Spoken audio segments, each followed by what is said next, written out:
Welcome to my Hebrew channel. I'm looking at Ruth 3 verse 14. We're up to a verse that has had a lot of controversy or a lot of debate as to what it really means. And there is a very interesting kare, a very interesting reading and alternate reading, and caused a lot of debate, a lot of controversy, and a lot of head scratching. And so what is it? What does it really say? Of course, when translation, the translators are going to follow the kare here. That makes quite a bit more sense. And to have the kativ that's in here opens many thoughts and things that we really have to look at quite closely.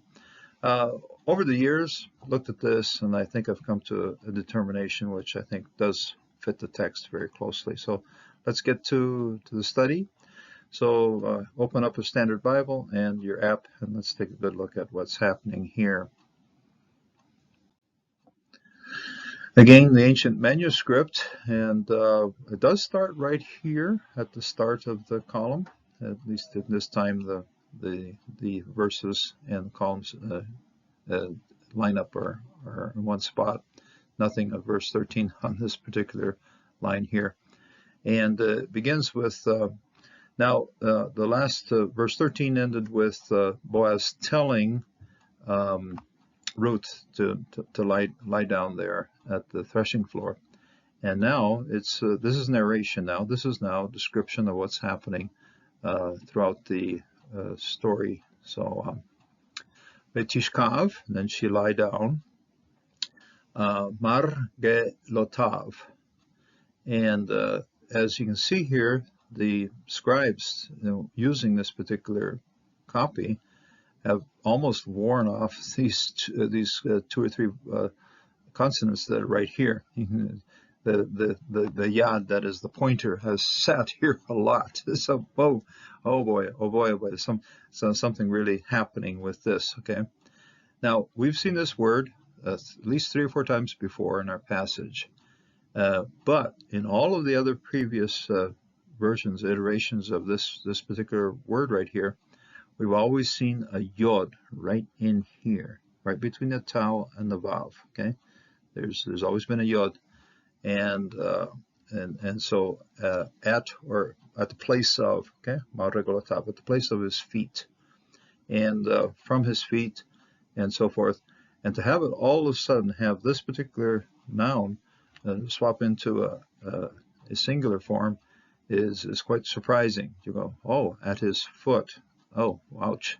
What is that? Now, I take it as a place of authority, a place of where things have to be defined. Okay, so I'm not. So the feet always have a purpose, and so there's a purpose here. And of course, the kare. Right here, this is a kare. This is the kativ is going to be indicated by a little circle over here, right above the spot where you want to see the extra little yod, and then in the mashra, at least in this version, they didn't even bother putting the whole thing out there. They didn't put maragalatav. They just left the tau. Okay, here the tau, and then they stuck a yod in here, and then the vav at the end. So tau, yod, vav, and that's the kare. So the kare is saying, take this tau, take this vav, put a yod in between it. In other words, take the whole word and push it up to be in conformity with all the other ones that we've seen in our list to be a plural. This is then a construct plural of meregalatav with the yod in here, as the kare would have us say. That's okay. With the kare, you're going to just say, oh, from his feet. With the kativ, it's and you have to go then back to of his power, of his authority, and the saying in a singular doesn't sound good. So and that's I'm totally on board with keeping it as a plural here. At his feet, from his feet. Okay. Then she lay down at his feet, from his feet, or at the position of where he was defining things, and ad haboker, until the morning. This is ad haboker. Takom, okay, we have a beautiful Kamasatuv here, and now this particular verb, we've seen it at the start of our story of verse 6, Ruth 1 verse 6, where Naomi stands up to leave Moab. Well, here she stands up. Okay? This is a feminine prefix form of to stand up or to, makom. Then she stood up. Baterum. Now, this is also a kativ kare here, and it's quite understandable because this one does look like a vav, but the segole that we have here is in the middle of was as yet. This word here, tet resh mem, is very well known as yet. It's a time. It's an indication of time. It's be an adverb, okay, describing the timeline right here. And then it was yet, when it was yet morning, okay. So without the yod, it's very well understood. With the yod, it does bring on the question of what was really happening with the word. The word probably was just simply terum, so it's not a big deal defining this particular kativ here, or this particular kativ is a problem. Kare would very clearly define it as yet and when. Okay, but takom baterum, when it was yet boker. Okay,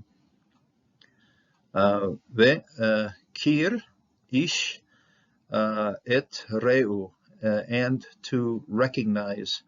We've seen kir also in our story with Boaz recognizing who Ruth was, but here it's just simply other people. So the kir ish, and as any man, et reu, and as any man would recognize his neighbor. Okay, reu. Incidentally, it's the construct form of this reu that gives us our word Ruth. Okay, so as anybody would recognize his neighbor, and if you take construct form of that, as anybody would recognize Ruth. So that's how it would come down if when you're looking at what the word Ruth means. Ruth started out as resh ayin tau, and it was shortened then to resh tau, and then we have reut, his neighbor. And then he said, now this is a masculine prefix form of to say, and this person then speaking would have to be Boaz. Okay, and then he said, al yid vav yid vav da. And this here, the dagish, there's a dagish in here. We have to take it as a dagish. Don't take it as a surik. Some of the interlineals or some of the Blue Letter Bible or Bart Bible takes it as a surik. It isn't. It's just simply a dagish. Le yav yavad da, and then to not know. Okay, and then he says to not know. This is a prohibition then. And it's the vav, we have to take it as part of the root. That is part of the root. But he would not know ki, ba'a, that has you have come. Okay, this is, or that she has come.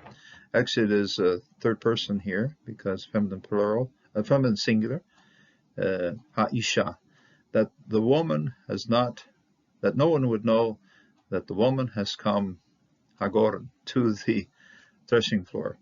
At this point, of course, Boaz is highly concerned as to the propriety of what's happening here, and he's saying very clearly, no one really should know that you came to the threshing floor.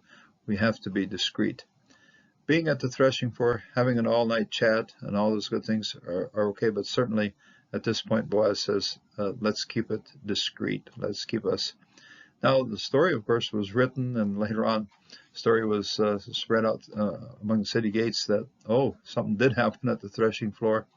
But at this point, there was no need to provide fuel for the gossipers. So Boaz is saying, let's be discreet here. There are times when we're talking with somebody and the conversation takes a long time or takes a lot to define it, at that point, there is a value of discretion, and we do find it here. Boaz is saying, let's keep things discreet. Let's keep things quiet. Nobody needs to know it. Okay, al yada. Nobody should know, not to know that that a woman came to the threshing floor. That's not. There's no necessity to say that or to talk about it. Let's be discreet. There's some great value in that. There are times when we have to sit and talk for a long time for somebody, and after all that, just keep it to ourselves. So this is an invitation to be discreet and to be very careful as to how we handle our lives and the testimony we give to others. At least at this point, Boaz is very clear. Okay, get back home before Terem, okay, before anybody can see each other. There's no need for others to be talking about this. So may God bless, may God strengthen you in this day, and may God give you wisdom in the way you live out your life, and be very precise as to your service to the Lord. May God bless, and may God strengthen you in this day.